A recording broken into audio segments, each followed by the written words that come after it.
수많은 관광객들이 방문하는 아름다운 서울의 한강공원. 여느 때와 다를 것이 없어 보이는 한강에 스포츠 슈트를 입은 수십 명의 외국인 여성들이 발을 동동 구르며 무언가를 기다리고 있습니다. 그리고 바로 그 순간 한 외국인 여성은 무언가를 발견한 듯 호루라기를 불기 시작하는데요. 외국인 여성들의 시선이 향한 곳에는 놀랍게도 고가의 대용 제트 스키 수십 개를 싣고 다가오는 트럭이 보입니다. 하지만 트럭을 발견한 외국인 여성들은 갑자기 머리를 감싸쥐고는 말이 되지 않는다며 분이 풀리지 않는 듯 눈물마저 흘리는데요. 과연 한국을 방문한 제트스키 국가대표팀 외국인 여성들은 한국에서 무슨 일을 겪은 것일까요? 안녕하세요. 저는 스웨덴의 혼성 제트스키 대표팀의 부주장을 맡고 있는 미린다라고 합니다. 얼마 전 저는 미국에서 열리는 글로벌 제트스키 레이싱 대회에 참가하기 위해 신청서를 접수했었는데요. 하지만 저희 스웨덴 제트스키 대표팀에는 대회 직전까지 해결해야 할 큰 문제가 있었습니다. 일반적으로 제트스키 대회는 참가국에서 제트스키를 지원해주지만 어째서인지 개최지인 미국에서는 선수 개인의 제트스키를 가져오라는 요청을 전했고, 안타깝게도 저희 스웨덴 대표팀은 경제적인 문제로 인해 낡은 연습용 제트스키를 제외하고는 여분의 제트스키가 전혀 없던 상태였죠. 그런데 대회 참가를 포기해야 하나. 망설이던 그때 저희 대표팀에는 한국의 서울이라는 도시로부터 한 통의 전화가 걸려왔습니다.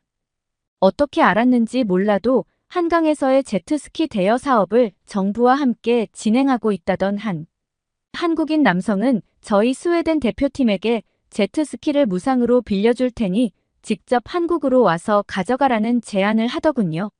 하지만 평소 한국이 아시아에서 제일 가난한 돈이 없는 나라라고 생각했던 저는 무료로 제트스키를 빌려주겠다는 한국인 남성의 말이 도저히 믿어지지가 않았습니다. 일반적으로 선수용 제트스키는 엄청난 최선진국이 아니라면 개인이 가지고 있는 경우는 거의 없기에 저는 한국이 이렇게나 부자의 나라였던가라는 생각에 큰 고민이 되었지만 결국 아무런 방법을 찾지 못해 약 한 달 뒤 저희 소속팀 동료들과 함께 한국으로 떠날 수밖에 없었습니다. 그런데 만약 제트스키를 받지 못하면 여행이라도 하고 오자는 생각에 그저 편한 마음으로 도착한 한국은 놀랍게도 저와 선수들의 선입견을 송두리째 바꾸고 말았는데요. 한국에 도착하고 제일 처음 놀란 건 어째서인지 한국이 스웨덴은 물론 미국보다 훨씬 부자의 선진국처럼 느껴졌다는 사실입니다. 사실 제트스키 대회 때문에 많은 나라들을 경험했었던 저는 공항 입구에 들어가자마자 노숙자는 물론 입국 심사에 무려 20시간 이상 걸리는 미국의 공항 시스템에 선진국 미국에 대한 환상이 완전히 깨져 있었는데 놀랍게도 한국은 미국과는 차원이 다른 수준의 공항 시스템을 가지고 있었기 때문인데요. 그 중에서도 너무나 신기했던 것은 공항에 있는 수많은 한국인들이 비행기 탑승을 대기하고 있던 공항 대기실이었습니다. 충격적이게도 한국의 공항 대기실에는 엄청난 고가의 TV가 설치되어 있었고 심지어는 대기 통로 바로 옆으로 아이들이 자유롭게 뛰어놀 수 있는 고급 놀이 시설마저 있었기 때문인데요. 미국은 물론 다양한 유럽권의 나라들을 경험했었지만 공항에 아이들을 위한 놀이시설까지 있는 나라는 거의 볼 수가 없었고 심지어 더욱 놀라운 사실은 아이들은 자유롭게 놀고 있고 비행기 탑승을 기다리는 한국인 부모들은 그저 편하게 공항에서 TV를 보거나 컴퓨터를 이용하고 있었다는 사실입니다. 저는 크나큰 충격에 TV를 보고 있던 한국인에게 아이들이 떨어진 거리에서 놀고 있는 것이 걱정되지 않냐는 질문을 건넸지만 한국인 여성분은 황당하다는 표정만 지으면서 혼자 놀면 좋지요라는 이해할 수 없는 대답만 하시더군요. 그리고 저는 바로 그때 한국이 상상 이상의 치안 수준을 가지고 있다는 것을 피부로 느낄 수 있었습니다.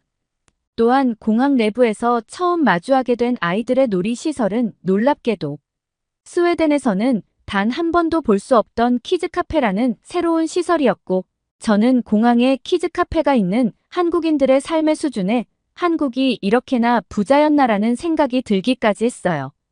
실제로 제가 경험했던 독일의 공항에서는 키즈 카페는커녕 일반적인 커피를 마실 수 있는 카페마저 없어서 공항 밖으로 무려 1시간이나 이동해 자판기 음료 커피를 마셔야만 했는데, 한국은 공항 내부에 키즈 카페와 무료 인터넷 시설은 물론 심지어 자유롭게 풋살을 할 수 있는 풋살장까지 운영되고 있었죠. 한국은 이미 단순한 공항에서부터 그들의 높은 삶의 수준을 보여주는 것 같았고, 심지어 한 동료는 휴대폰으로 정보를 찾아보니 인천공항이 무려 선진국 공항 순위 1위에 랭크되어 있다는 충격적인 화면을 보여줬습니다. 그리고 저는 그제서야 한국으로 제트스키를 빌리러 왔다는 저의 선택에 기쁨에 눈물이 흐를 지경이었고, 곧바로 저희에게 제트스키를 빌려주겠다고 했던 현준 씨에게 전화를 걸어 저희가 공항에 도착했다는 사실을 알렸는데요. 다행스럽게도 전화를 받은 현준 씨는 능숙한 영어 통역이 가능했고, 저희에게 서울의 한강이라는 곳으로 오면 된다며 문자 메시지로 지도와 명함을 보내주셨습니다. 하지만 저와 동료 선수들은 제트스키를 빌려야겠다는 생각보다는 다른 나라들과 차원이 다른 선진국, 한국에서의 여행을 해보고 싶다는 계획이 먼저였기에 일단은 한국의 지하철을 타보기로 했어요. 사실 스웨덴에서는 지하철이 사실상 없는 수준이라고 봐야 될 정도로 교통이 낙후되어 있어서 대부분의 지역들을 차로 이동해야만 했는데, 놀랍게도 한국은 지하철로 모든 도시에 이동이 가능했고 비용까지 저렴해서 빨리 경험해보고 싶었거든요.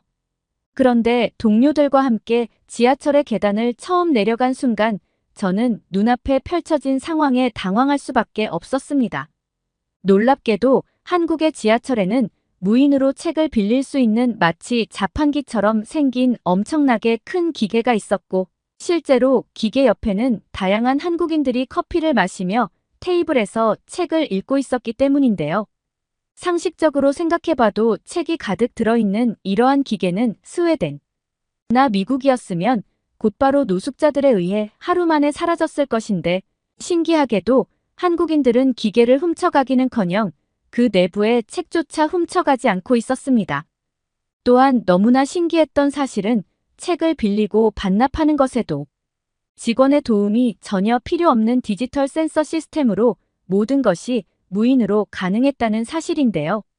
실제로 저희 대표팀이 처음 경험했던 지하철인 미국의 지하철은 단순한 음료수를 뽑아먹는 자판기마저 도난 시스템에 너무 취약해서 자판기 옆에 무려 3명 이상의 경찰이 있었는데, 한국은 도서관 자판기 옆에 경찰은커녕 그 어떠한 보안 요원도 배치되어 있지 않았습니다. 혹시 모를 상황을 대비해 어느 정도 한국말을 배워왔던 동료 선수 리그에는 한국에서는 이러한 시설을 스마트 도서관이라고 부르고 있는 것 같다면서 심지어 신용카드 결제로 책을 빌리는 것이 가능하다고 했고, 놀랍게도 책을 다시 반납하면 결제되었던 돈을 일부 돌려준다는 충격적인 설명을 해주더군요. 말 그대로 한국은 누구나 책을 읽을 수 있는 이러한 디지털 신문물을 지하철에 도입했던 것이었고, 저는 신용카드로 결제마저 가능한 지하철 스마트 도서관의 모습에 경악을 금치 못했습니다.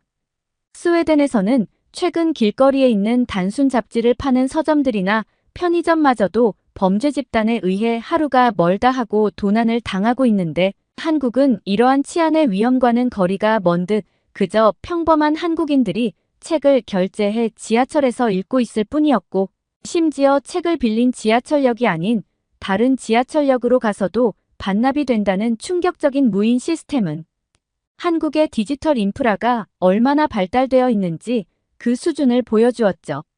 저는 곧바로 한국의 스마트 도서관을 동영상으로 찍어 저희 SNS 계정에 올려보았고, 실제로 스웨덴에 있는 수많은 지인들은 한국의 지하철, 스마트 도서관을 보고는 어떻게 이런 시스템이 가능하냐면서 신용카드 결제부터 책을 훔쳐가는 사람이 없다는 것까지 하나하나 전부 놀라워하는 반응을 보였습니다. 한국인들에게는 그저 평범한 스마트 도서관에 불과했으나 이러한 시스템을 처음 겪은 저와 같은 스웨덴 국민들에게는 놀라움의 연속이나 다름없었죠. 때마침 저는 스마트 도서관을 이용해 책을 빌리려던 한국인 학생에게 혹시 책을 훔쳐가는 사람은 본 적이 없냐는 질문을 휴대폰 번역기로 건넸고, 제 질문을 들은 한국인 학생은 그런 사람은 단 한 번도 본 적이 없다면서 항상 지하철을 타고 갈 때마다 여기서 책을 빌려 읽고 있다는 믿기 힘든 답변을 하더군요.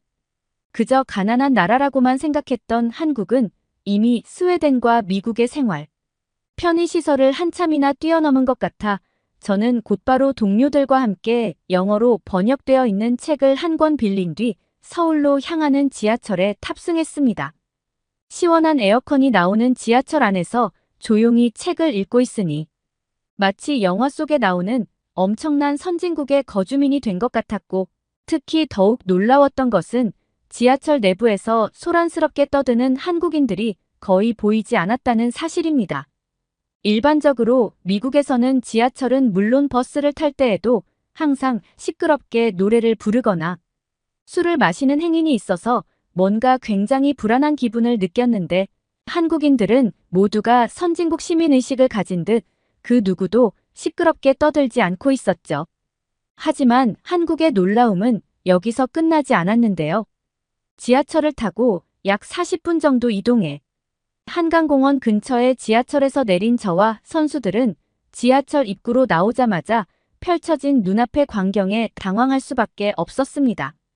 놀랍게도 그곳에는 한눈에 봐도 엄청나게 넓은 강이 아름답게 흐르고 있었고, 심지어는 한강 근처로 다양한 녹지 공간과 운동시설까지 자리 잡고 있어서 수많은 한국인들이 이미 여유를 즐기고 있었기 때문인데요. 또한 더욱 신기했던 것은 바로 한강에서 자유롭게 제트스키를 타고 있던 한국인들이었습니다. 사실 저희 팀이 소속되어 있는 스웨덴에서는 제트스키 연습을 한번 하려면 엄청난 크기의 강만 있을 뿐 아무런 인프라 시설이 없는 스웨덴의 최외곽 지역으로 이동해야만 했는데, 놀랍게도 한국은 이러한 제트스키를 탈 수 있는 강이 인프라의 도심 한복판에 있었기 때문인데요.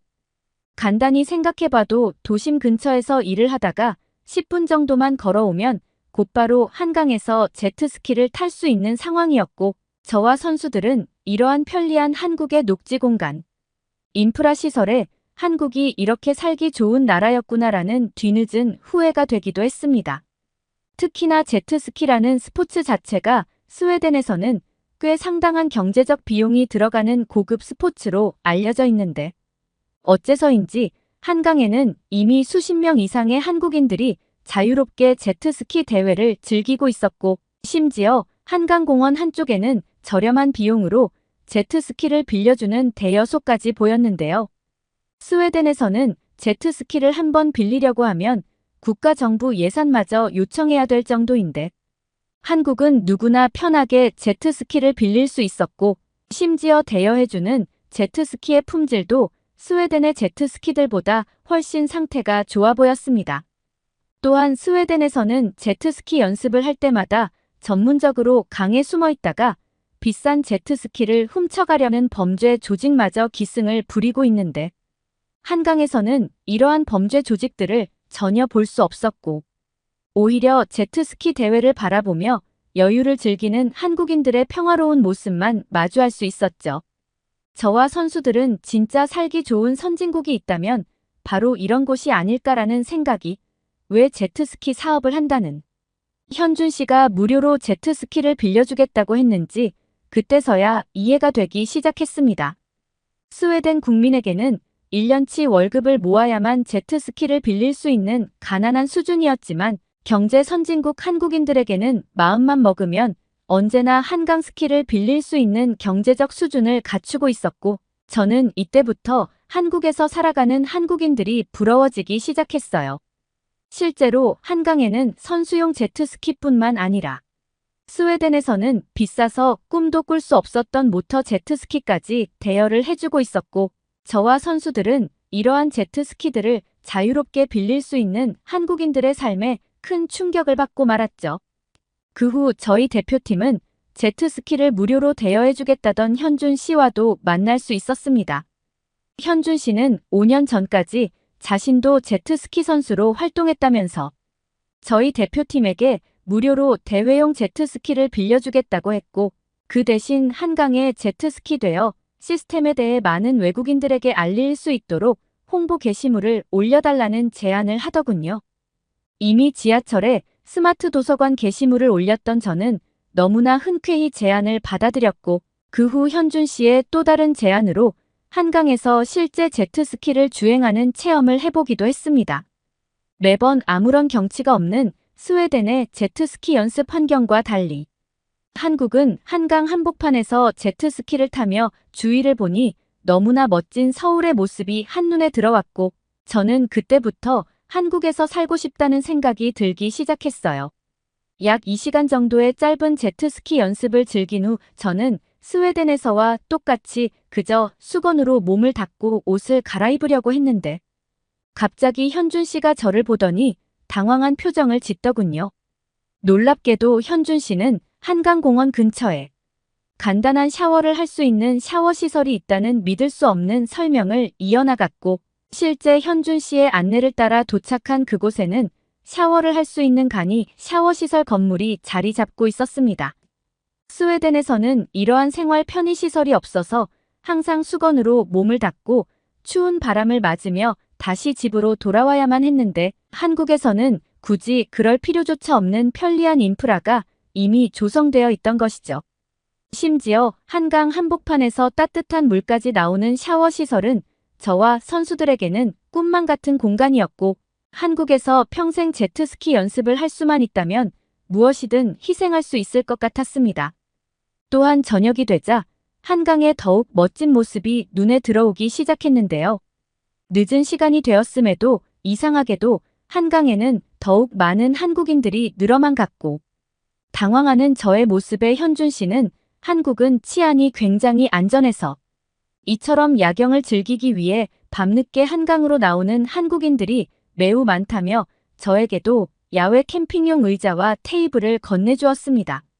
스웨덴에서는 저녁 시간이 되면 사실상 범죄 조직들이 길거리를 돌아다니면서 가게 상인들에게 수금을 걷는 것이 일상이기에 저녁에 돌아다니면 무조건적인 피해를 보게 되는데 한국에서는 이런 위험한 상황 자체가 발생하지도 않았고 돈을 뜯어가는 범죄 조직마저 전혀 볼 수 없었죠. 그저 편하게 한강에 앉아 야경을 즐기니 이러한 여유가 평범한 일상인 한국인들의 삶이 너무나 부러웠고 그건 저뿐만이 아닌 다른 동료 선수들도 마찬가지였습니다. 한국에서의 짧은 일주일의 휴가를 즐긴 저희 대표팀은 그 후 곧바로 대회 참가를 위해 미국으로 향했고 현준 씨가 빌려준 제트스키로 대회 경기에도 무사히 참석할 수 있었죠. 물론 대회 결과는 순위 밖으로 밀려난 안타까운 결과였지만 저희 팀 선수들은 경기 결과 대신 한국이라는 나라를 알게 되었다는 사실에 더욱 큰 뿌듯함을 느끼게 되었는데요. 약 3개월 뒤 선수단 전체의 휴가를 한국으로 가는 것은 어떻겠냐는 저의 제안에 스웨덴 제트스키 대표팀 구단에서도 한국에서의 제트스키 대여권으로 인해 흔쾌히 받아들였고 저와 선수들은 마음 편하게 한국에서의 관광을 하게 될 날만을 기다리며 오늘도 한강 야경의 모습을 떠올리고 있습니다. 각종 차들이 고속도로 위를 달리고 있습니다. 고속버스도 몇 대가 지나가고 있는데요. 그 고속버스 안에는 20명 정도 되는 푸른 눈의 외국인들이 타고 있었죠. 단체로 한국을 여행 중인 모양인데요. 한국 진짜 장난 아니네. 그러게 이 정도일 줄은 몰랐다. 아시아 국가라는 게 믿어지지 않아 한국에 와서 놀라운 경험을 한 듯 오버액션까지 취하며 한국에 대해 이야기를 나누고 있는데요. 그들은 과연 무슨 일을 겪었던 것일까요? 안녕하세요. 저는 우즈베키스탄에 사는 루산코예요. 저는 이번에 항저우 아시안게임을 직접 보기 위해서 중국까지 갔습니다. 꽤 오래 기다렸거든요. 항저우 아시안게임에 웬 우즈베키스탄인이 아시안게임을 보러 중국까지 갔냐고요. 여기에는 그럴 만한 이유가 있습니다. 저는 펜싱의 진심이거든요. 저를 비롯해 펜싱을 무척 사랑하는 사람들이 함께 항저우까지 갔습니다. 단순히 펜싱 팬인 것은 아니고 저희도 펜싱을 해요. 펜싱을 취미로 하는 사람들의 모임인 거죠. 모두 아마추어 펜싱 선수들입니다. 제가 사는 우즈베키스탄에는 일반인들을 대상으로 하는 펜싱 학원이 있는데 인원이 상당해요. 이번에 아시안 게임을 보기 위해 온 사람들은 저를 포함해 10명 내외였죠. 다들 본업은 따로 있고 펜싱은 취미에 지나지 않았지만 펜싱 학원에 다니는 기간이 길어지면 길어질수록 진심이 되어서 대회에도 나가고 나름 선수가 되었습니다. 국가대표급은 아니지만 갈수록 프로페셔널해졌죠. 펜싱을 시작하게 된 계기는 다름 아닌 한국의 남자 펜싱 선수였습니다. 저는 올림픽이나 축구, 야구 같은 행사를 텔레비전으로 보는 것을 좋아해서 곧잘 챙겨보는 스타일이거든요. 어느 해 있었던 올림픽에서 한국 선수의 펜싱 경기를 보고 그에게 푹 빠져버리고 말았습니다. 그는 바로 구봉길 선수였어요. 잘생긴 데다 실력도 좋았죠. 사실 운동선수 중에 그런 사람 많긴 하지만 이상하게 그에게 확 꽂혔습니다. 이후부터 저는 펜싱 경기를 유난히 더 잘 챙겨보면서 펜싱에 푹 빠져버렸어요. 구본길로 제 펜싱 사랑이 시작됐지만 제가 더 좋아하는 선수는 오상욱이 되었어요.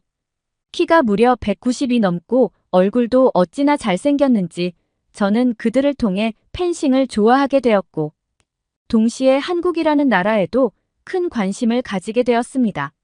남들은 한국 드라마나 케이팝 한식으로 한국을 접하는데 저는 좀 특이하게 스포츠로 한국에 빠지게 되었네요. 팬데믹 때문에 연기되었던 도쿄 올림픽 때도 꼭 가서 보고 싶었는데 그때는 제 사정도 있었고 최대 1만 명까지만 관중을 수용한다는 당시 방침 때문에 애초에 가는 것부터 어려웠습니다. 텔레비전과 유튜브를 통해서만 경기를 봤고 직접 펜싱을 하러 학원에 나가면서 시간을 보냈더니 어느덧 2023년 하반기가 되어 있네요. 항저우 아시안게임은 꼭 직접 보기 위해서 제가 나서서 함께 중국에 갈 동료들을 모집했었죠. 그렇게 도착한 항저우에서 직접 보는 경기는 역시 즐거웠습니다. 펜싱뿐만 아니라 여러 종목의 경기를 관람했는데 이래서 스포츠 팬들이 비싼 돈 들여가며 해외까지 보러 다니는구나 하는 깨달음을 얻었죠. 처음 며칠은 경기만 봤는데 폐막까지 경기를 보기로 한 게 아니어서 저희는 한겨울을 벗어났습니다. 중국 여행 후 한국 여행까지가 저희의 계획이었거든요.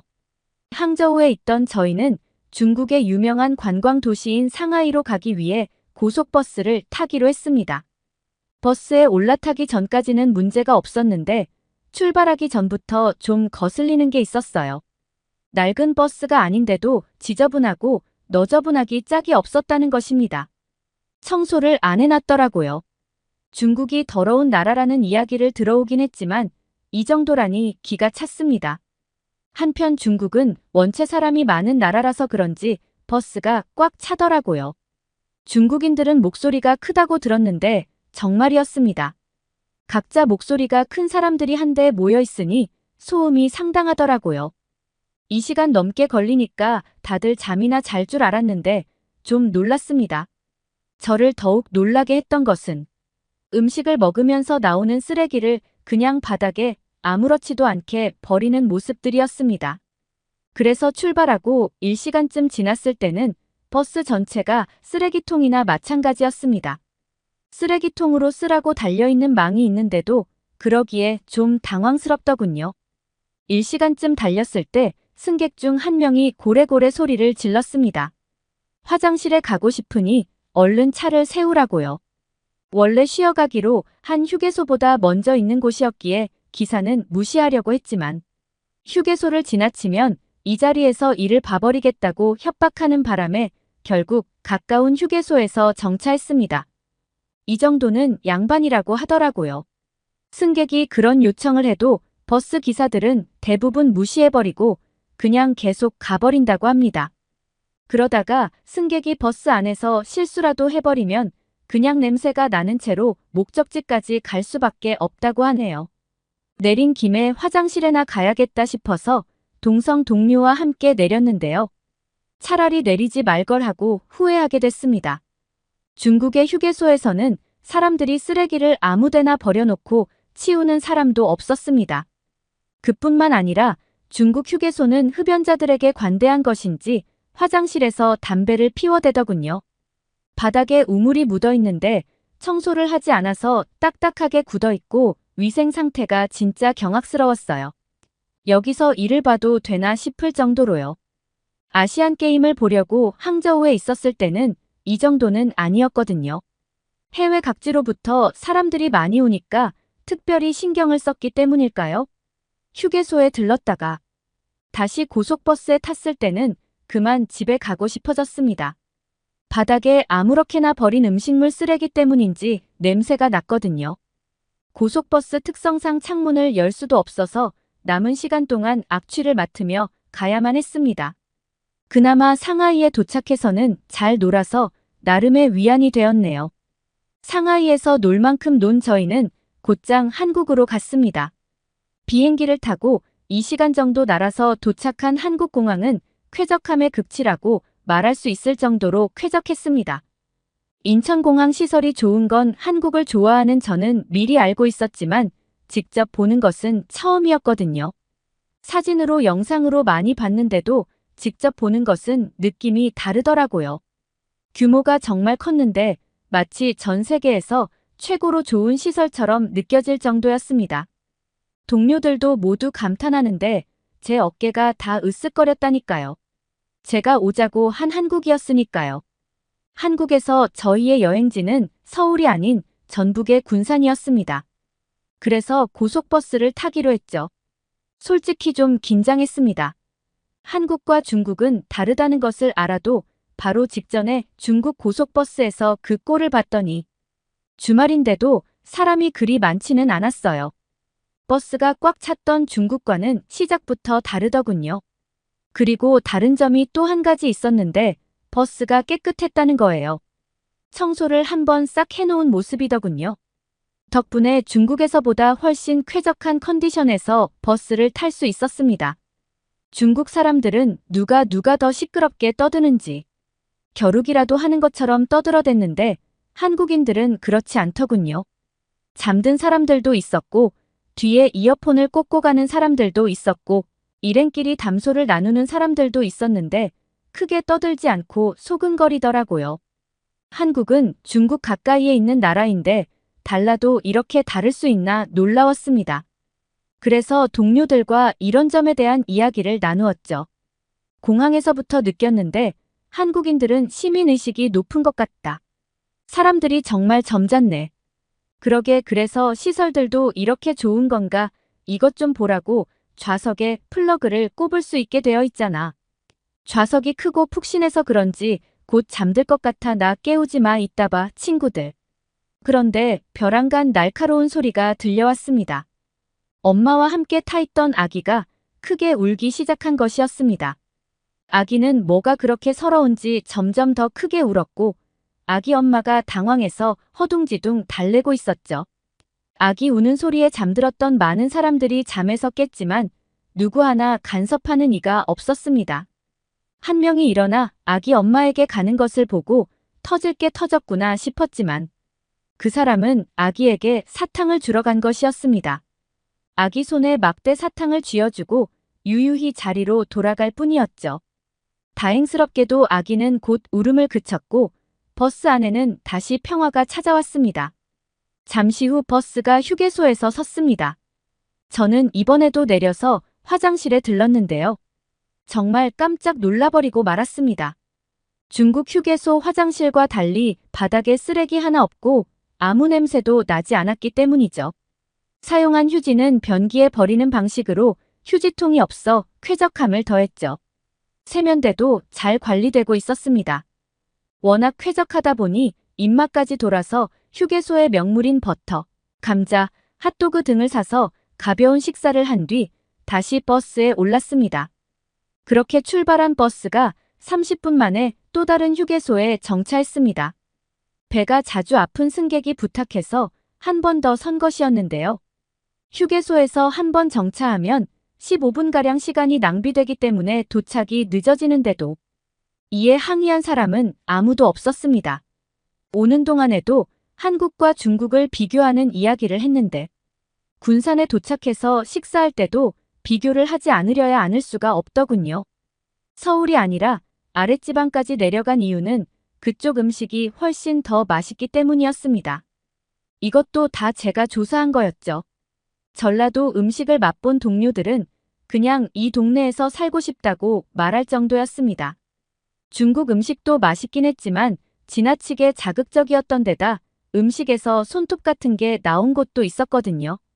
아시안게임을 보러 아시아에 왔다가 중국에는 실망하고 한국은 더욱 좋아하게 된 경험이었습니다.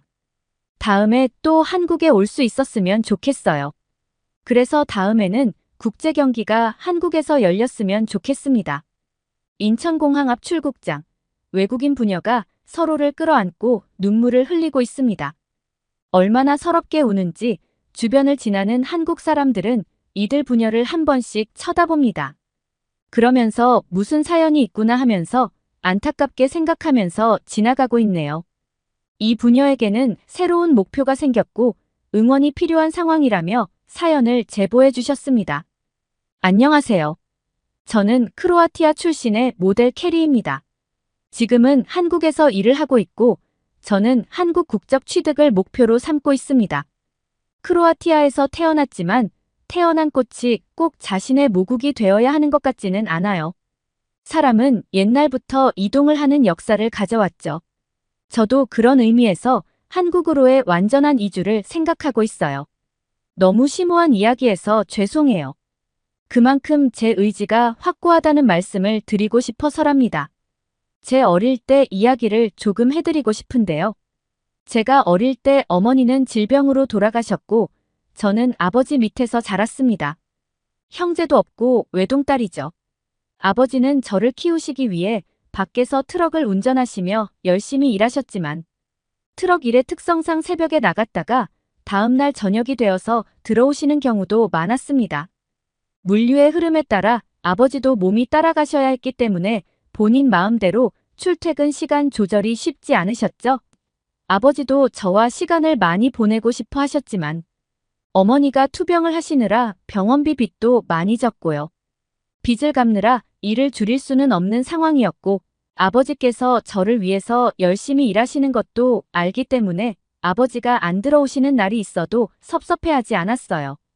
그저 조금 다른 집들보다 가족끼리 보낼 시간이 적고 비록 어머니가 안 계시지만 아버지가 정상적인 직업을 가지고 계시고 아버지가 몸 건강히 지내시는 것 하나로 저는 기쁘게 생각했습니다.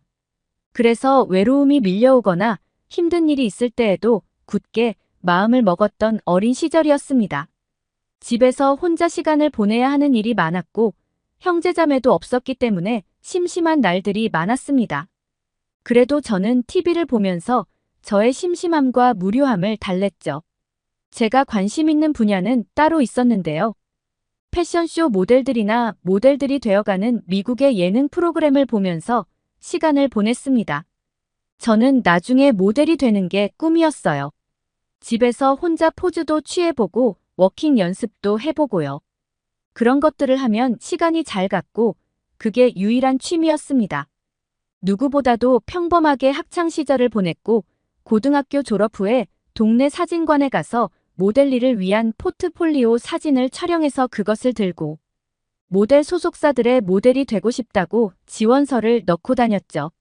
하지만 저는 유럽에서 인기 있는 모델의 특징인 강렬하고 섹시한 느낌의 얼굴이 아니었어요. 동글동글하고 조금은 어려 보이는 모습의 얼굴이었죠. 이게 한국에서는 선호되는 스타일의 얼굴이라는 것을 나중에 알았지만 그때는 전혀 몰랐습니다.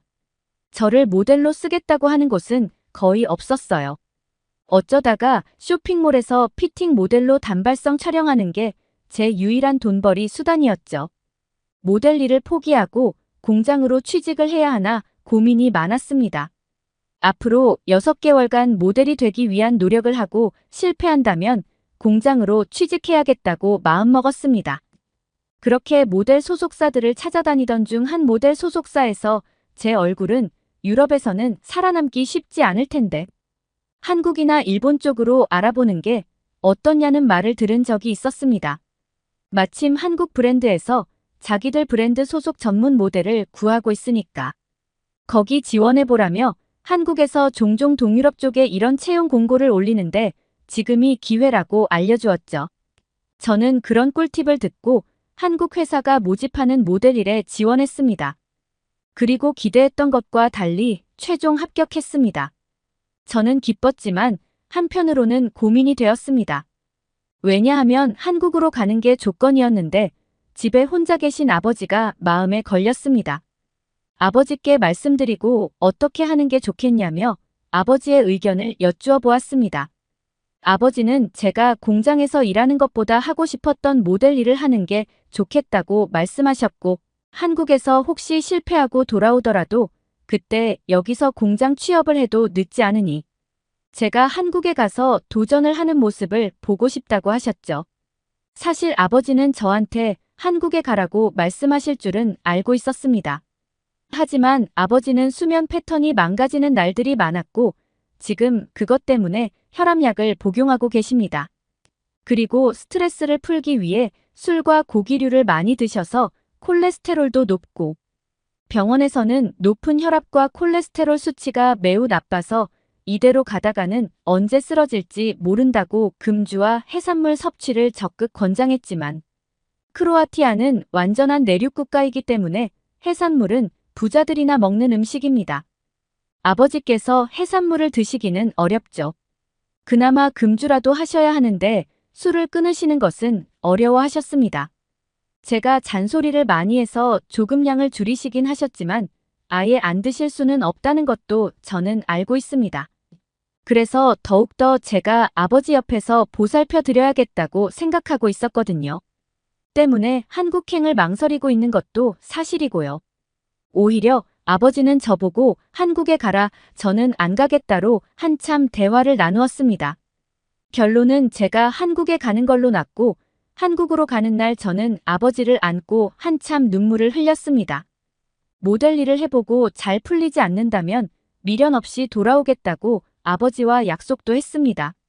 저는 한국으로 가서 많은 촬영에도 표정 하나 찡그리지 않고 열심히 했습니다. 다른 모델들은 촬영 일정이 빡빡하다며 불평하긴 했지만 저는 아버지를 홀로 두고 여기까지 왔는데 불평하는 것은 사치라는 생각에 불평 한마디 안 했죠. 사실 제 포지션이 메인 모델 포지션은 아니었는데 그런 모습 때문인지 회사에서는 저를 많이 불러서 촬영하고는 했고 제가 모델로 들어간 제품들이 매출이 좋게 나오자 서서히 메인 모델로 자리매김할 수 있었습니다. 그리고 회사의 회식 자리에도 열심히 참여하고는 했는데 그때마다 크로아티아와 매우 다른 환경에 놀라곤 했습니다. 한국에서는 육류와 해산물의 가격 차이가 심하게 나지 않았고 해산물을 너무나 손쉽게 접할 수 있고 익숙해 한다는 점이었죠. 그런 회식 자리를 할 때마다 크로아티아에 계신 아버지가 생각나서 몰래 눈물을 훔쳤던 적도 있습니다. 이 해산물을 그대로 포장해서 아버지께 가져다 드리고 싶은 마음도 한가득이었죠. 저는 한국의 회사에서 열심히 생활했고 1년 단위 연장 계약이던 조건도 회사에서는 무기한 계약으로 바꿔주셨습니다. 이런 조건 변경은 저에게 아주 큰 희망이 되었습니다. 이렇게 되니 한국 생활이 안정된 느낌을 받았고 아버지를 한번 모셔오기로 마음먹었습니다. 아버지는 건강상 이유를 들며 트럭길을 잠시 쉬시고 한국에 오셨습니다. 거진 1년 만에 본 아버지는 그동안 머리도 더 하얘지셨고 수염도 하얘지셨죠. 연로해지신 아버지의 모습을 보자마자 눈물이 났습니다.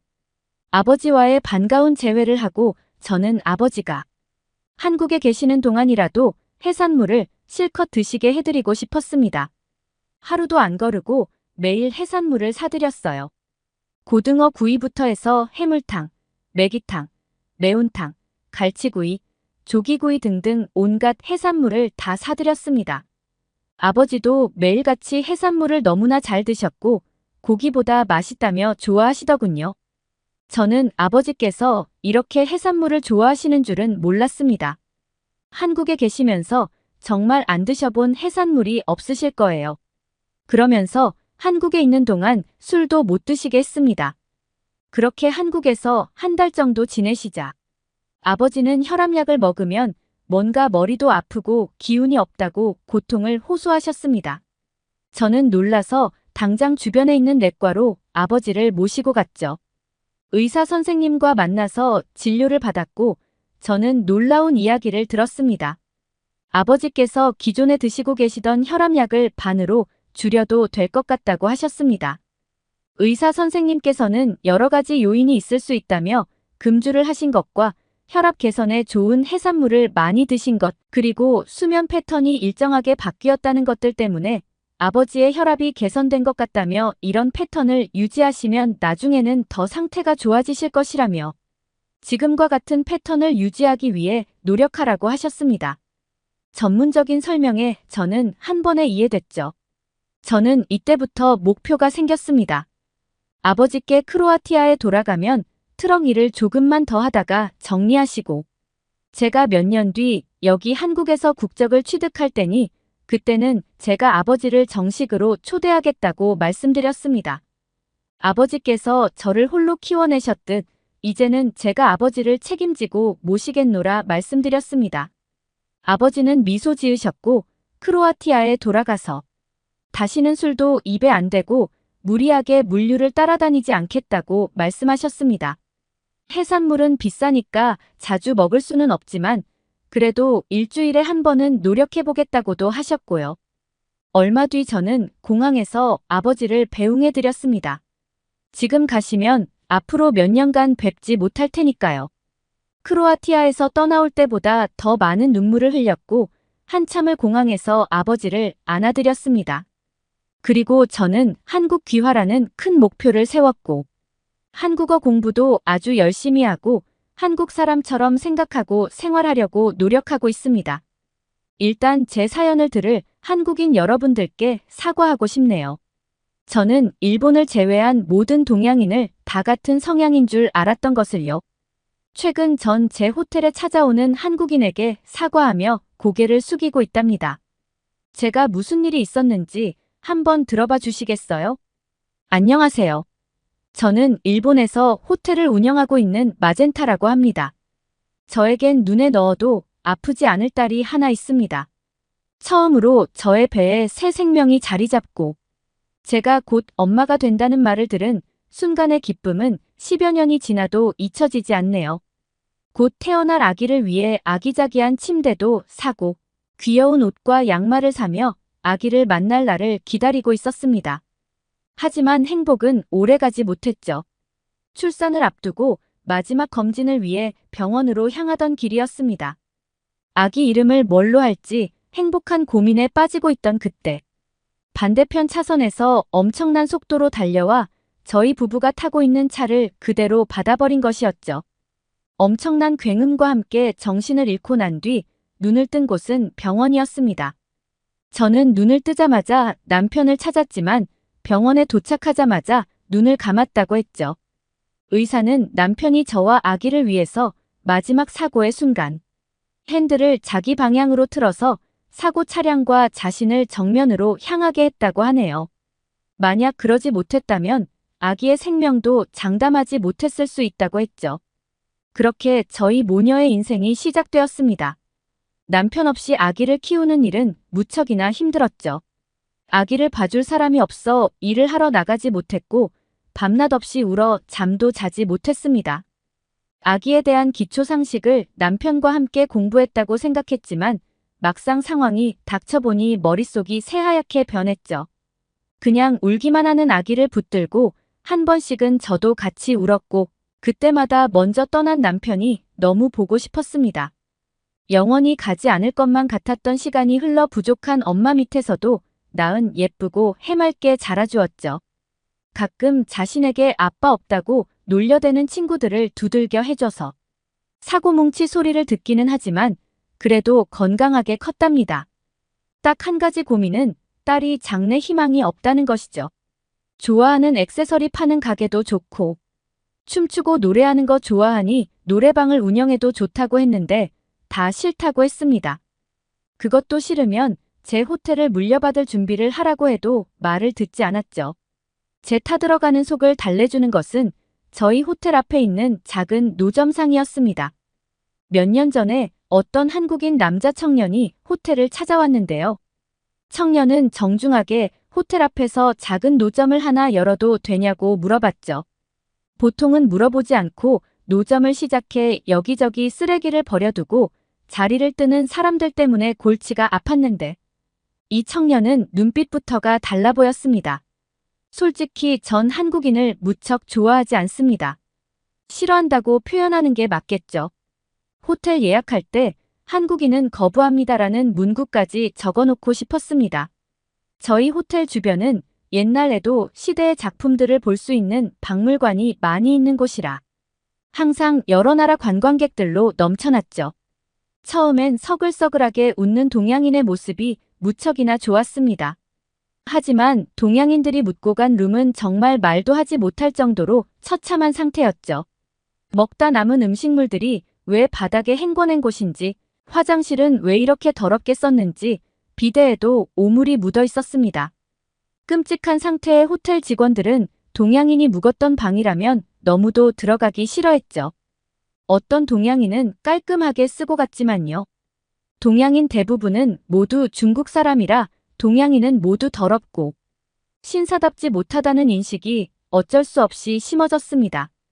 그래서 제 호텔 앞에 노점을 열겠다는 한국인 청년이 영 미덥지 못했지만 그래도 정중한 태도는 믿어보기로 하고 장사를 허락해 주었죠. 그리고 때때로 청년이 하는 노점에 들려 샌드위치를 사 먹곤 했습니다. 모르는 사람에게 속의 이야기를 털어놓는 게 세상에서 제일 쉬운 일이라던데. 저도 모르게 청년에게 제 속에 있는 이야기를 하게 되더군요. 저와 딸이 살아왔던 이야기, 제가 호텔을 딸, 매구미 때문에 세웠다는 이야기 등등 남에게 쉽게 하지 못했던 이야기를 했습니다. 문득 매번 제 이야기를 가만히 들어만 주던 청년의 속마음이 궁금해졌던 날이었죠. 처음으로 왜 이렇게 길거리에서 장사를 시작하게 됐냐고 물었습니다. 청년은 잠깐 머뭇거리더니 자신이 어떻게 살아왔는지 이야기해 주었죠. 아주 어렸을 때 한국이란 나라에서 일본으로 입양이 되었다고 했습니다. 당연히 나와주신 부모님 얼굴조차 몰랐다고 했는데요. 한국 기관에서 제 행복을 빌어주며 일본으로 입양을 보냈지만 어린 나이에 맞닥뜨린 일본은 너무도 무서운 나라였다고 했습니다. 정부 지원을 받기 위해 아이를 입양했던 일본 양 부모는 지원이 끊기는 시점이 되자 아이에게 돈을 구걸해오라고 시키고 때렸다고 했죠. 그러다가 결국 집에서 쫓아내버렸던 것이었습니다. 가진 돈도 얼마 없어 일용직으로 근근히 일을 하다가 허리가 좋지 않아 일을 자주 못 나갔다고 했죠. 그래도 먹고는 살아야겠기에 출퇴근에 제약을 받지 않고 몸에 따라 오픈을 정할 수 있는 자영업을 하기로 마음먹었지만 가게를 얻을 돈은 없어서 작은 노점으로 시작 중이라고 했습니다. 별다른 기술 없이도 간단하게 만들 수 있는 샌드위치를 선택한 것도 그런 이유라고 했죠. 무언가 가슴 아픈 사연이 있겠다고는 생각했지만 굳이 겪어도 되지 않을 슬픔까지 겪었던 청년이 안쓰러웠습니다. 한편으론 어떻게든 혼자서 살 궁리를 하는 청년이 대견스럽기도 했죠. 동양인이라도 다 같은 동양인이 아니고 일본으로 입양 왔어도 본래 성격은 변하지 않는구나라는 생각까지 들었습니다.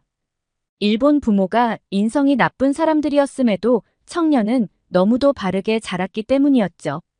그렇게 서로의 속 이야기를 나눈 둘은 나이 상관없이 세상에 둘도 없는 친구가 되었습니다. 몇 개월이 지난 뒤 우리 딸이 갑자기 더 이상해졌죠. 학교 다닐 때 보지도 않던 책을 사와서 공부를 하는 것이었습니다. 그것도 그 어렵다는 경제학과 경영학 공부를 하는 것이죠. 틈틈이 다른 나라 언어까지 공부하는 것 같았습니다. 드디어 딸이 속을 차렸다는 사실에 너무도 기뻤죠. 대체 갑자기 공부를 시작한 이유가 무엇이냐고 물었습니다. 그러자 맨날 왈가 닦았던 딸이 진지하게 자신이 사랑하는 사람이 생겼다고 말을 하는 것이었죠. 그 사람이 식당을 차리고 싶어 하는데 자신이 옆에서 도와서 일본에서 최고 식당을 만들어 보겠다는 꿈이 생겼다고 했습니다. 남자 때문에 결심을 했다는 사실이 조금 당황스러웠지만 이유야 어찌됐든 딸에게 꿈이 생기고 철부지 딸이 드디어 정신을 차렸기에 크게 신경 쓰지 않았죠. 그리고 딸을 그렇게 변화시킨 남자가 너무도 궁금해서 한 번 데리고 오라고 했습니다. 마음 같아선 업어주고 싶었거든요. 하지만 딸을 데리고 온 남자는 저도 너무나 잘 알고 있는 남자였습니다. 바로 제 호텔 앞에서 노점을 하면서 저와 둘도 없는 친구가 된 청년이었죠. 청년도 몰랐던 눈치였는지 토끼 눈이 되어 저를 쳐다봤습니다. 신난 딸은 자신이 사랑하는 사람이라며 일본 이름은 야마모토이고 한국에서 입양됐을 때 이름은 순테이라고 소개를 시켰죠. 엄마 호텔 앞을 지나가다가 몇 번 샌드위치를 사 먹었고 친절하게 자신을 대해주는 모습에 반해버렸다고 했는데요. 지금은 작은 가게를 운영하다가 나중에 큰 식당 사장이 되는 게 이 사람 꿈이라고 이야기했습니다. 저희 딸은 제가 이 청년과 친하다는 걸 몰랐으니 딸이 중간에서 너무도 당황해 하더군요. 놀란 마음을 진정시키고 딸에게 저희 사이를 말해주었습니다. 딸은 살짝 놀란 눈치였지만 오히려 더 잘됐다며 펄쩍펄쩍 뛰었죠. 우리 모두 행복하게 살 수 있겠다고 하면서요. 하지만 전 반대했습니다.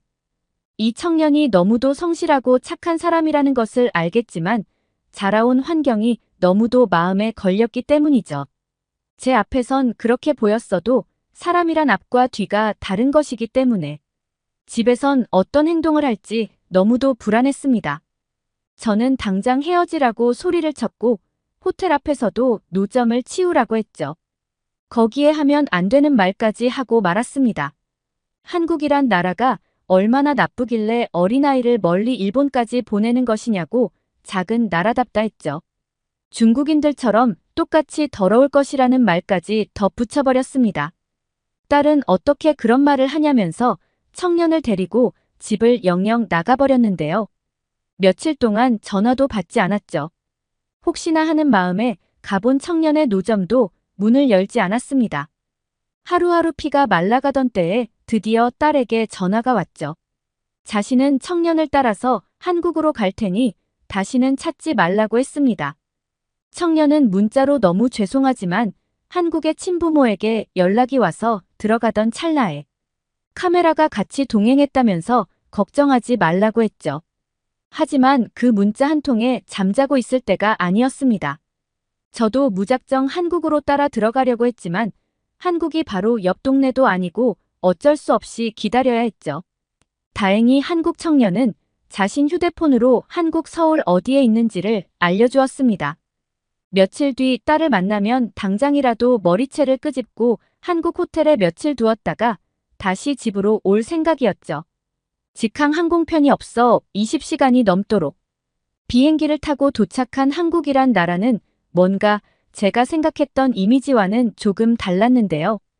청년이 알려준 주소로 가기 위해 공항 밖을 나서는데 무척 깨끗한 느낌을 받았습니다. 길거리에 쓰레기통이 없었는데도 말이죠.